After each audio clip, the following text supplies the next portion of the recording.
We went through in the first part of this, for those of you who are just visiting with us tonight, went through the first 9 chapters of the book of Proverbs, which are a section as a whole that deals with wisdom and the nature of the wisdom that we can get, especially it's being from God, the fact that we need to listen to His will, and it is for our best. These things that have to do with wisdom then tie it together to the idea of being one who is following God and doing His will. Chapter 10 then starts another section entirely, and there are several of these, where there are wise men that give different proverbs. Some of them, most of them, are ones that are just different proverbs with every verse. You might be talking about one subject, then another. You go through 10 verses and you're going through 10 subjects. They weren't meant to be all put together in that way in the context of that chapter, but they're doing the same thing that would be done with life in general. Our life as we live it has to be something where we go with one thing and then here comes up something else and we have to deal with that. Repeatedly, you find things going in that kind of a way all through our lives. And so Proverbs kind of deals with it like we deal with life. We go through these different things one after another, and it just puts them together. What we've done is pulled some of those together here on riches and poverty, and we looked at the first and second points then last time. The first point dealing with the character of riches, and then riches are not everything, that they're not going to be the things that will help us with any of the spiritual things of life, and it's not going to buy us that which is for good, ultimately. We got down to point number 3, sharing our earthly possessions, and dealt with number 1 point there, that liberal giving tends to gain, while stingy withholding tends to want. And now we're ready to start out with that second one, on withholding from others. Let's see. Let me get to my point here. All right. Who'll take 11:26? Anybody want to read 11:26? Go ahead, Matt. We'll skip chapter 14:28. Would somebody read 21? Okay, Larry, 21:13. All right, Matt.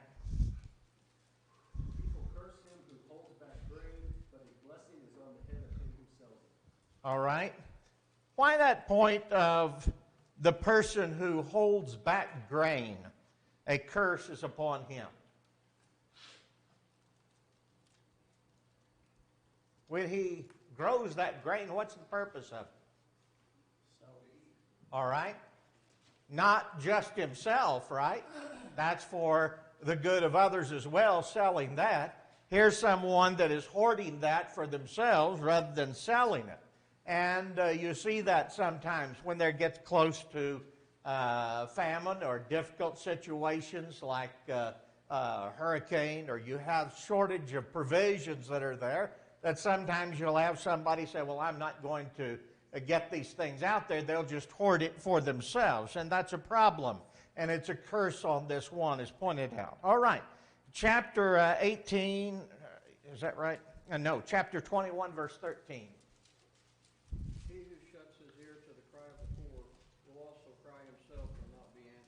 Okay. When one shuts their ears to the cry of the poor, what does that mean? Okay. Why not? Why would anyone do that? They felt like it's rightfully theirs. Okay. What else? Here's one that's poor, he's crying out, and they just act as if that's nothing. No compassion. Okay, there's no compassion there toward those who are poor.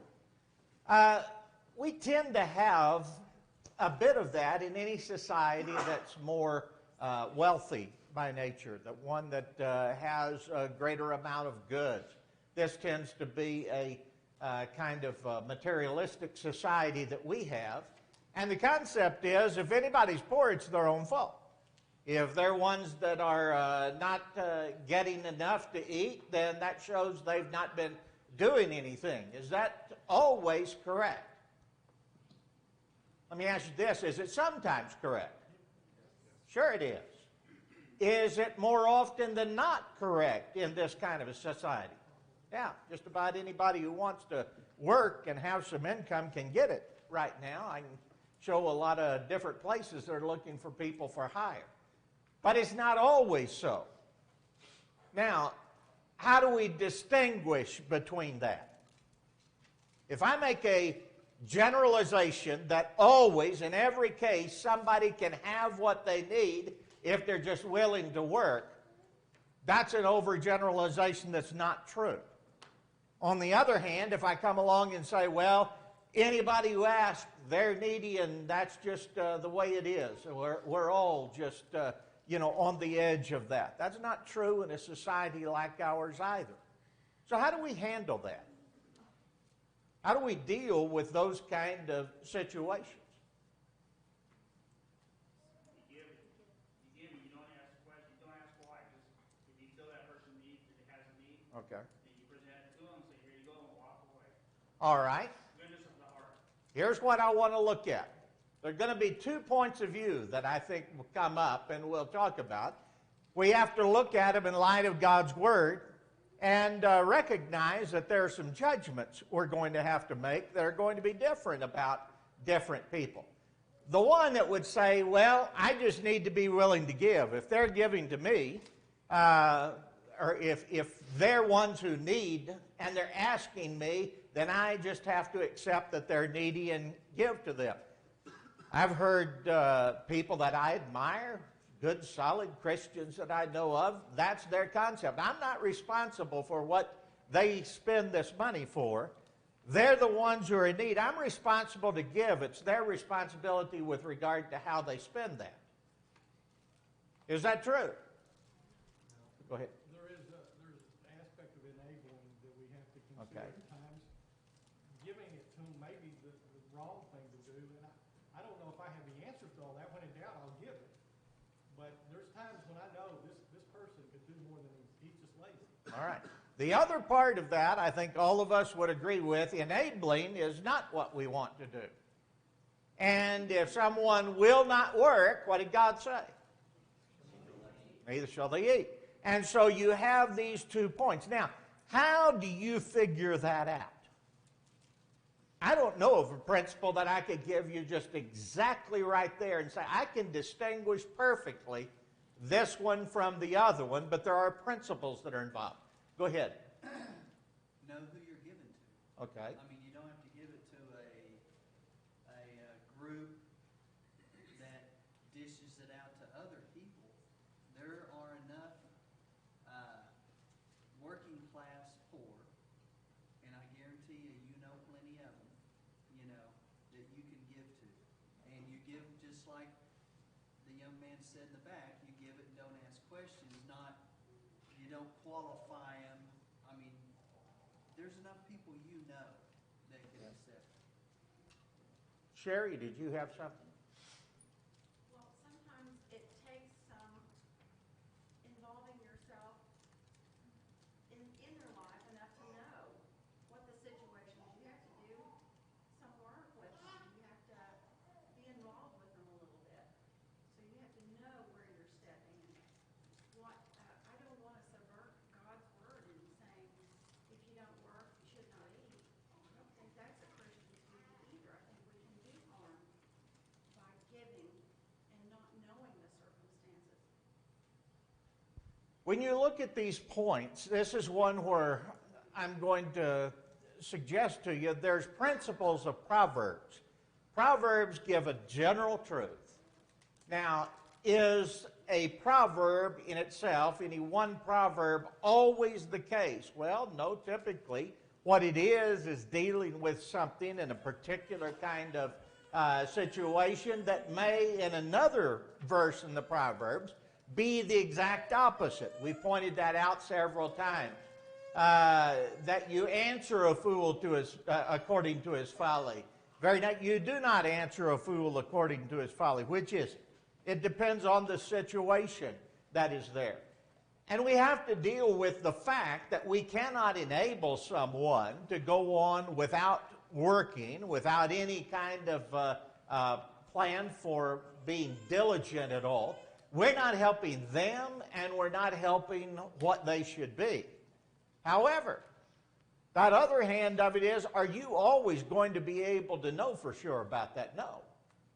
And then you say, well, you know, I have a question, I'm going to err on this side. Whatever is that kind of point. That's going to have to be our own judgments that are there. But let me suggest something that we need to think about, and Sherry made a point, I think, of that. A lot of times, those of us in a material society that's very wealthy, the easiest thing we can do is pull out 20 or 40 or $100 and give it to somebody and say, I've done my part. And that may be the very wrong thing to do. Because then what we've done is just given something that may have done more harm than good. Sometimes the need is for us to involve ourselves in a kind of mentoring or helping in that sort of a way, to encourage, to give a job, to work, to teach, those kinds of things. That takes more of, I guess you would say, work from our standpoint. But it's often something that will be the better way of us meeting that, not refusing the gift, not refusing to give, but doing that not only with money, but also with time and effort that may be even a greater need at this point. Go ahead, Nevin, and then back there. Well, in both these Proverbs, we're talking about the heart of the giver. We're Right. not talking about the recipient, either one of these. Correct. So if I have the wrong heart, I'm not going to do what's right either way. So Yes. we need to look at ourselves. Are we willing to do it? Are we going to, like 21:13, are we going to shut our eye to the current? Right. So that's where we need to look inside. Are we willing to even make the effort to do something other than give $20? That's right. And those things are all ones that we're going to, at times, reach different judgments on with different cases. But I don't know how to tell you here. Here's a 100% rule on how to detect this. I don't know it, and I doubt that anybody else does either. It's a point of you've got to use some wisdom that's involved. That's why it's in this book, to talk about this particular subject. Was that, Dale, was that you had a hand up? I thought I saw one somewhere over here. Okay, go ahead, and then we'll go over there. I said it last week, but you give and do right because it's the right thing to do. You don't give somebody to give yourself a warm, fuzzy feeling inside. You know what I mean? That's right. Whether you tell anybody else or not, keep it a secret, which is the way it should be. But you do it because it's the right thing to do. Correct. So, okay. There you are, Lisa. Sorry. Well, I guess I'm a little shy about saying this. Galatians 6:9-10, and let us not grow weary while doing good, for in due season we will reap if we do not lose heart. Therefore, as we have opportunity, let us do good to all, especially to those of household of faith. So we have people, I don't know of anybody in this particular congregation, but there are brethren across the world that can use our help. How does that fit in with this helping? Yes. And that's as we have opportunity. Those things are there, and that gets rather difficult too. I've been over in the Philippines, and I can tell you right now, if you gave from now to the end of your life and everybody did as well of other brethren, you're never going to get them to a standard of where even the poorest among us live.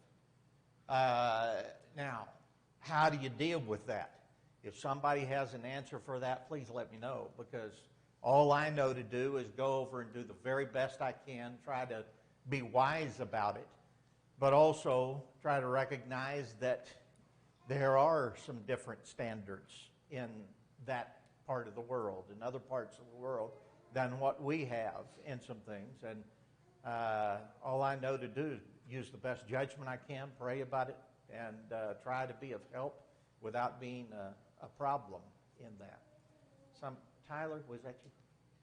I think one of the other obstacles that we sometimes face is that anybody who's given at any point in their life more than likely has been burned in one way or another. You know, maybe we didn't agree with what they used the money for, or it was part of the loan they didn't pay back, or whatever it is.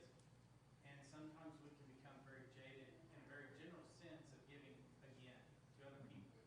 And although maybe that person didn't use it right or whatever, we almost have this maybe mental excuse that, well, I did it before, and I'm not going to go down that road. I got to be wise. And I think that it's a cop-out many times to doing what's right or doing what's needed because of past experiences. And, if you look through the scriptures, if Jesus would have had an inkling of that attitude of, they burned me once, it would have been, we see through his life, it was that constant, you know what, I just got to keep going. Expecting the best and doing what we can to try to reach that point. That's exactly right. Those kind of things, the jaded look is an easy place to get, but it doesn't do me any good for sure. I am at a point where I get upset or whatever there, and it's just this kind of a downer on life position that somebody gets to, and I sure don't do what God expects me to do. The benevolent nature of a child of God is there whether everybody has abused him or nobody. It's a part of our character. It's a part of who we are, and that's a responsibility that we have. All right. However, if everybody has, we do need to get a little wisdom in figuring that one out. Go ahead, James. Well, I've also known people who have given themselves to their own destruction too, where they really harm themselves and other people around them, and that's no good either. But we are reading Proverbs and wisdom. Solomon, when he gave advice to people, in historical sense, in our earlier books that we could read, he came up with solutions to ask people questions to solve that problem.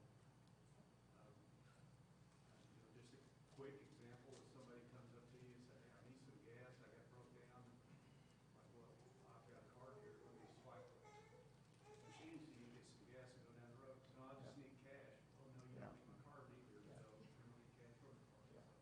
But, that's just wisdom, because we have these assets that God has provided us with, and we need to also just be careful not to spend them foolishly either. We've got to use right. wisdom that God puts in front of us. That's one of those things, as you have opportunity, comes up again.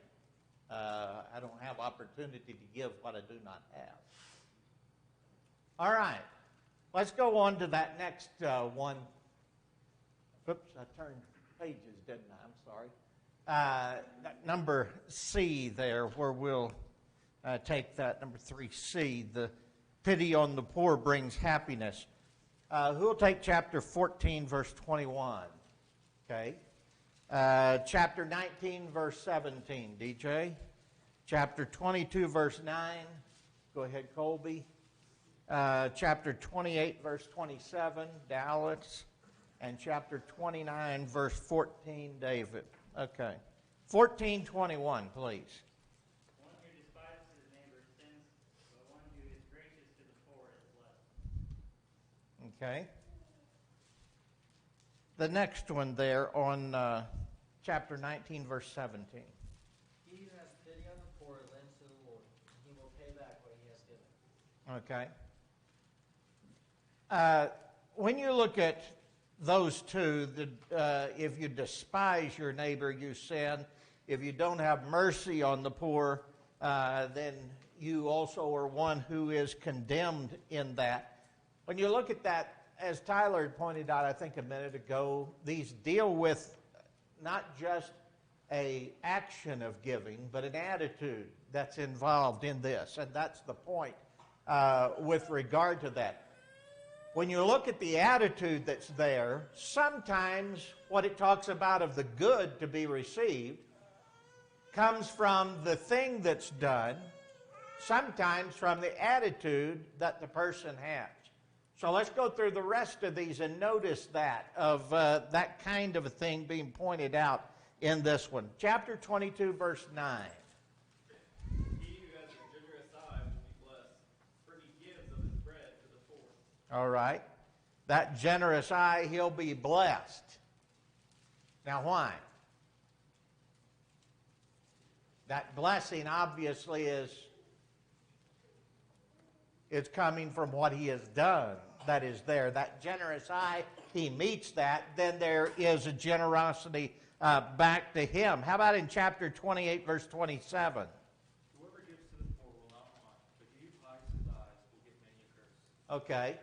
When you have that point that the one who gives to the poor will not lack or will not want, what's the point? That people see what he's done, typically what's going to happen then? When he's in a point of need, he's going to be helped as well. And it said, he who hides his eyes, in other words, the one who says, I don't see anybody that's poor, he'll have the curses that'll come upon him. Why? Because he'll be known for that. That is a kind of a sense in which there's a payback that comes in this life many times because of what's been done. All right, chapter 29, verse 14. The king who judges the poor with truth, his throne will be established forever. Okay. The king who judges his throne with truth. Why does that bring up the king's place in this? Okay. The king's going to be a wealthy man, right? Who would he tend to be favoring and giving judgments? Those other rich. Those who are around him of that kind of nobility. However, if he judges it where it's blind of what one has, that's the one that is to be blessed. His kingdom, or his throne, will be established forever. He's shown himself of wisdom and right, of integrity that is there. When you look at our country, Lady Justice, as she's seen at the Justice Department, has a scale in her hands, and what are her eyes like? Blindfolded. Why? All right. You can see either side of this taking place. Sometimes there are those who see, well, here it is. They're judging from the standpoint of maybe their own greed. They're going to favor this man who's rich because maybe they'll get something out of that. Or maybe they're a part of that group of people who are there. But the other thing takes place as well. We have a rash of lawsuits in this country where they've in some way gotten a big lawsuit against a corporation or whatever else, and they say, well, they're rich. They can lose that money. They have enough to pay lots and lots of money. That isn't the way you make judgments. Both of those are the same problem. Both of those are not with regard to justice based on facts. They're with regard to our own prejudice of things, and that's the exact opposite of what justice ought to be. Anybody else got anything there? Go ahead, Larry. I just have a bit of a question because,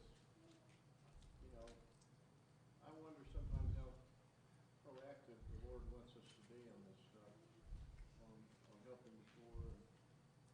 Because I know there's a lot of need out there of all various kinds. Many years ago, I was in the Kiwanis Club, and we had projects where we would give shoes and coats to kids along the river, things like that, civil service projects, and we'd rely on the teachers to tell us things like that. But I know there's a lot of people out there that need help, and I wonder, as a Christian, I know helping brethren, helping in whatever way you can, those are definitely obligations for us to help family members. But there's so much need. I mean, I could give all my money away 10 times and still, like you say, not completely do it. But I don't know how. I read like the rich man and Lazarus, and what the rich man, he was rich. He could definitely help Lazarus and a whole lot of other people probably.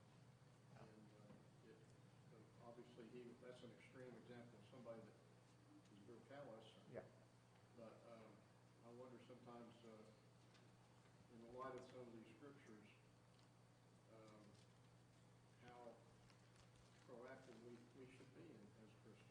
And that's one where the principle is there. I don't know where to tell you to draw that. I don't see a passage that would say this dollar amount or till you're down to this level or whatever else.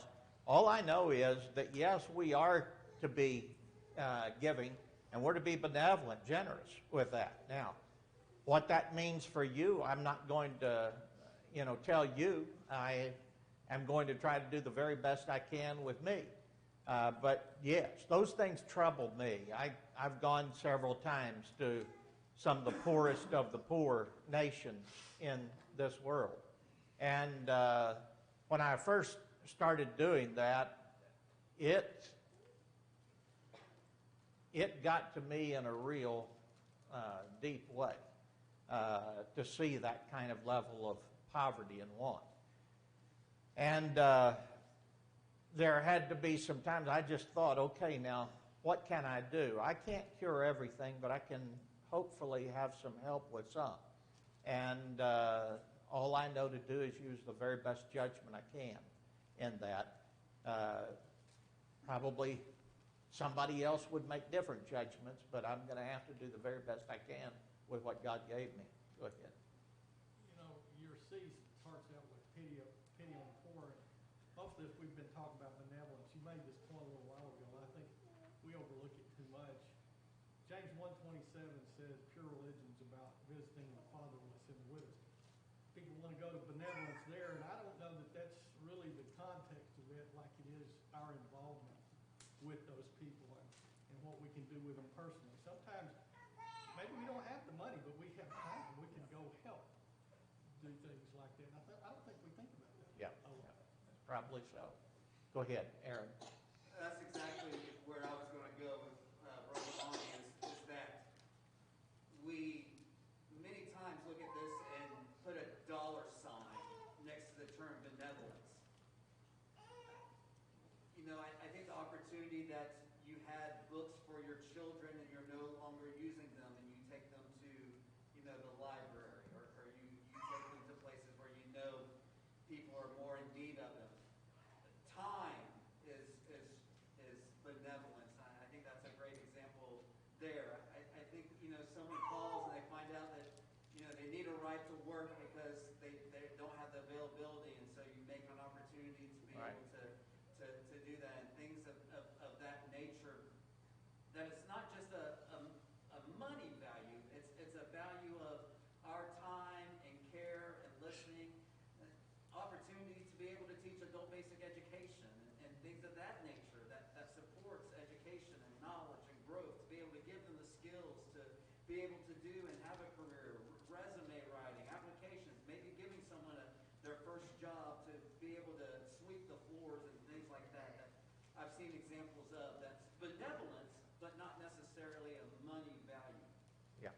And that's why we were talking about before. That's the easiest way to do something is to give a few bucks. And that may not be at all what's needed. Go ahead. In Matthew 25 in verse 34, Jesus addresses this. Yes. Right? So we have, the king said to those on the right, "Come to me, you are blessed of my Father. Inherit the kingdom prepared for you from the foundation of the world. For I was hungry, and you gave me something to eat. I was thirsty, you gave me something to drink. I was a stranger, you invited me in. I was naked, and you clothed me. I was sick, and you visited me. I was in prison, and you came to me." So that covers the gamut. Here's somebody that needed monetary help. Here's somebody that needed physical help. Here's somebody that needed comfort. That's what God expects us to do. Yeah. It's all around with regard to those things, of seeing to the needs of others. Go ahead, Sherry. Also want to take our minds to a place where there are some very poor, needy people right here in Oklahoma City. I think I've had an opportunity to see some of those when I was working. And I don't think we always think about what's just around us. Obviously, there are great needs in many places. But there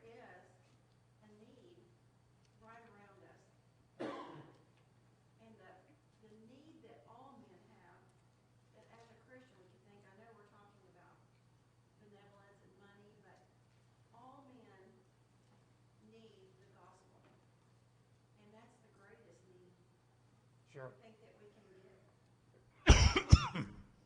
All right. Anybody else? That next point that we get to, number 4, their attitudes toward the poor and rich. The poor are hated while the rich have friends, a general point of reference there. Who'll take 11, 24, and 25? Chapter 11, verse 24 and 25, okay? And then chapter 18, verse 16. Tyler? And chapter 19, verse 6. Anybody? Go ahead, Tim. All right. 11, 24, and 25. And it reads, there is one who scatters yet increases more, and there is one who withholds more than is right, but leads to poverty. The generous soul will be made rich, and he who waters will also be watered himself. All right. Sometimes things come back to roost in this life, that if we fail to be what we should, we end up into the same situation. Chapter 18, verse 16. A man's gift makes room for him and brings him before great men. Okay. We studied a little something like this last time as we looked a little bit, but there the idea of that opening a pathway to something that may be of good. And chapter 19, verse 6. Many entreat the favor of the nobility, and every man is a friend to one who gives gifts. Okay. There tends to be that truth that you have the poor being hated, the rich having friends. What do we know about from the story of the prodigal who goes away? What happens when that money went away? What happened to his friends? Wonder why they left. All right, they were in it for the money. That's all they wanted. And having that time of spending that money in a riotous life, they were doing. But they then, when they had no one to write their ticket on that kind of life, they left him behind, and there he was with the pigs. That next point, then, do not mock the poor. Look at chapter 17 and in verse 5. The statement is, he who mocks the poor reproaches his maker, and who is glad at calamity will not go unpunished. Why does the one who mocks the poor reproach his maker? I believe that's speaking of God, the maker of us all. Why? If I look down on someone as being a lesser person, who made that one? God did. The same as made me. And regardless of who we are, where we are in life, what station we have, we are of equal value as souls before God. There's not one that's higher than the other. One of the things that mankind has done over and over again is made that mistake of saying, well, this is the super race, or this is the super people, elevated somehow greater than others. That's a pride that is going to be destroyed in times, has been every time, and it will still when it's done in that sort of way. Number C, then, rich and poor meet together in Jehovah. Who'll read chapter 22, verse 2? Go ahead. You, okay? All right. And chapter 29, verse 13.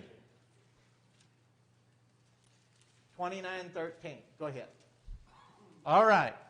22, 2. The rich and the poor have this in common. The Lord is the maker of them all. All right. Thank you, Rhett. Chapter 29, verse 13. The poor man and the oppressor have this in common.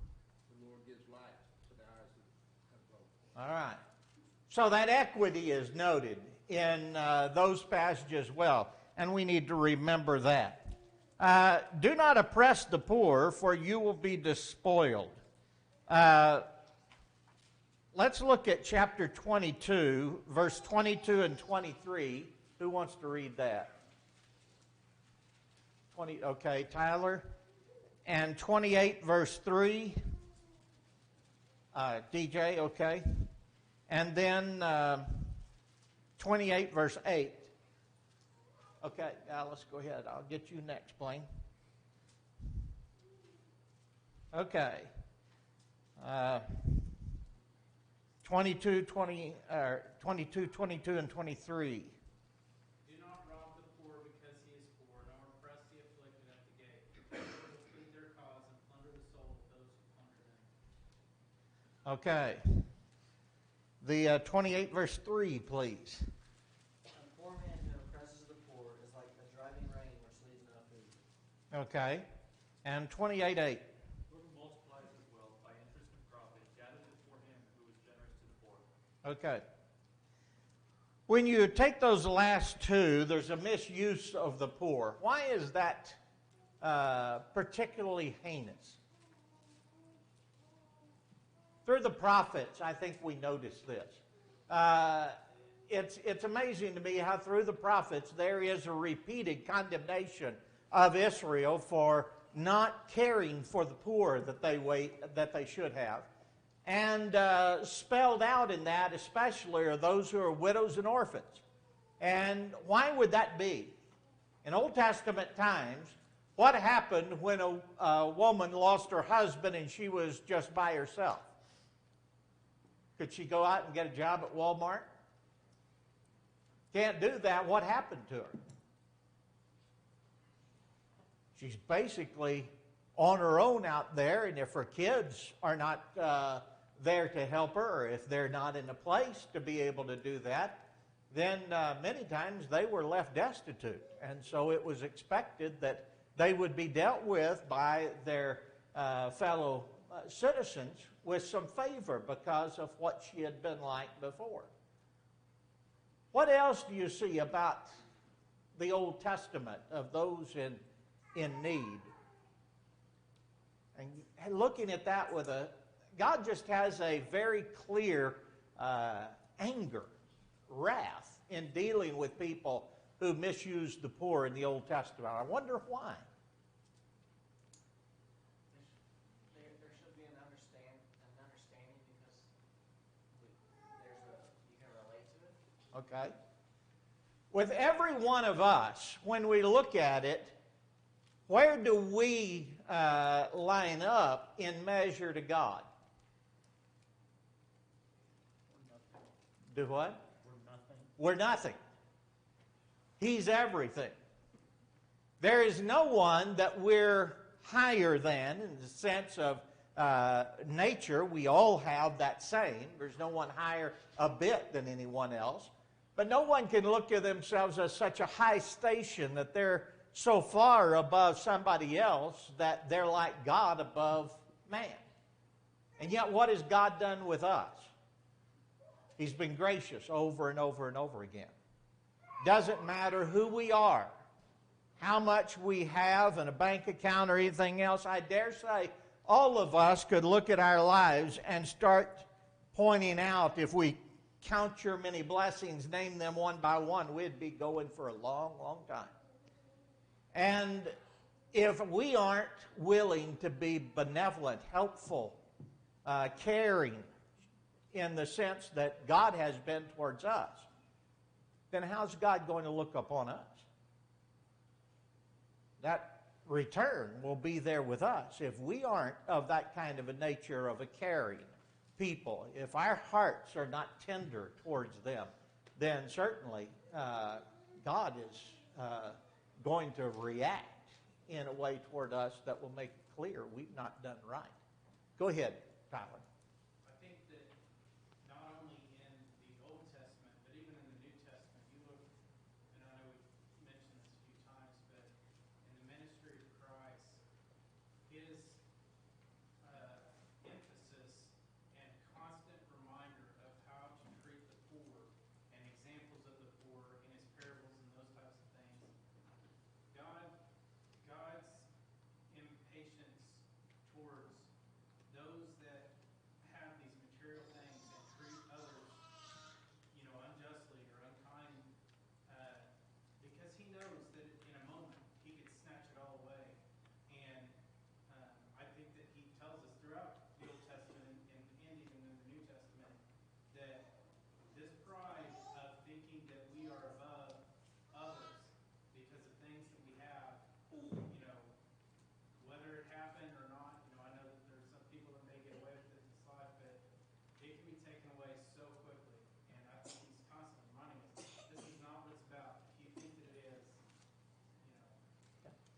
Especially, my point is, it isn't done in the New Testament, it is. In the Old Testament, you have some details. The prophets are replete with situations where you have a property that's taken away from a widow because her husband has died. A woman could not own that property. So what happens? Somebody comes in and buys it up for pennies on the dollar and then kicks her out and doesn't care what happens to her. That is going to be something that you look at and you see God's anger in dealing with that.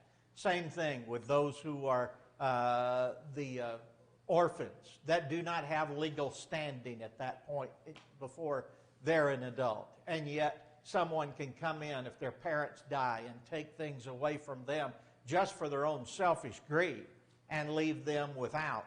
Those kind of things God speaks with the highest of disdain about. And you can look at it and you don't have to wonder why. That kind of disgusting behavior is obviously the very opposite of what is someone of mercy and kindness towards others. Anybody else there? Go ahead, Aaron, and then Posey. With these thoughts in mind, I can't help but not think of the idea here of needing to have a heart then full of gratitude.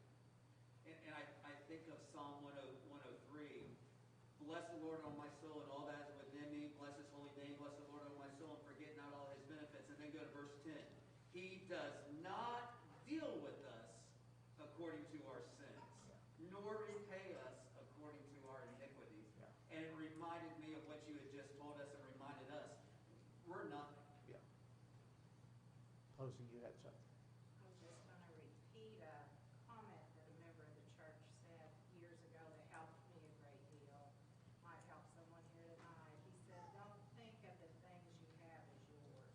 He said, nothing is yours. It's God that He's blessed you with it to enjoy, but always be ready to share what you have. Because if you think of everything as it's mine, it's hard to have a sharing heart. They're just tools to use. And that use is to help the Lord's cause and others as well. Okay. Real quick, let's see where do we get to. Okay, down here, this point D.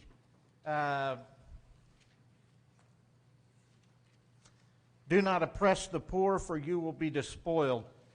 Let's try the 20, wait a second, that's the next one, rather. We already read through that one. Promising words do not help the poor. I don't think 19:7 is talking about the words of just helping them with words. Chapter 19 and in verse 22 makes this statement. What is desired in a man is kindness, and a poor man is better than a liar.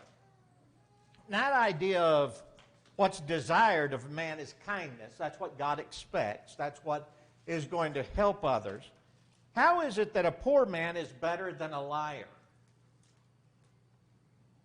I mean, that's obviously so. Anybody would say, yeah, a liar's doing that which is sinful. It's not sinful to be poor. But what's the point in that? It's talking about the practical use of one. Can you gain something from the poor by their attitude, by their actions when they're poor, maybe the willingness to do whatever they need to do? I can learn a lot of things from somebody who may be poor. But I learned from a liar. Only learn what not to do. Don't lie, because that's of no use, no value whatsoever.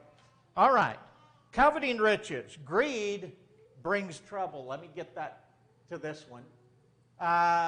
Who'll read chapter 15, verse 27? Okay, David.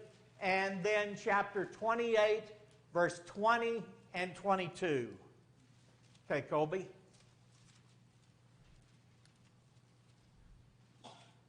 Go ahead with 15:27. He who is greedy for gain troubles his own house, but he who hates bribes will live. Okay. And 20 and then 22. A faithful man will abound with blessings, but he who hastens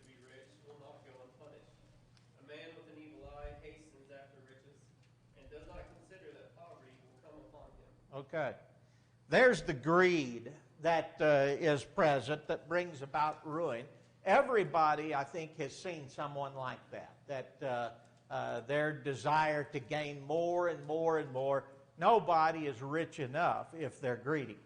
I've seen people who've been so rich I couldn't believe it, and they'd say, "Oh no, I'm not rich. I'm barely making it," or whatever, and they're loaded with more millions than I could even think about.